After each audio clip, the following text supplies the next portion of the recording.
Bharatiya Janata party Andhra Pradesh రాష్ట్ర అధ్యక్షురాలిగా పురంధేశ్వరి మళ్లీ కొనసాగుతారా?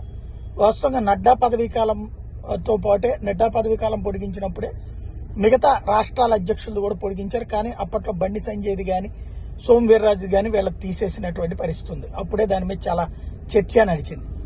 అయితే ఇప్పుడు తెలంగాణలో అయితే కొత్త అధ్యక్షుని పెడతారు అన్నటువంటి పాయింట్ ఉంది. కిషన్ రెడ్డిని పిలిపించారు అన్నటువంటి పాయింట్ ఉంది. పురంధేశ్వరికి సంబంధించి వాస్తవంగా కూటమిలో కీలక పాత్ర అవుతుంది. ఆమెకి చంద్రబాబు సపోర్ట్ ఉంది. అంటే కూటమిలో ఉన్నటువంటి ఇతర పార్టీల సపోర్ట్ అక్కర్లేదు, కూటమికి కూడా సంబంధం లేదు పార్టీ రాష్ట్ర అధ్యక్షులు అనేటటువంటి.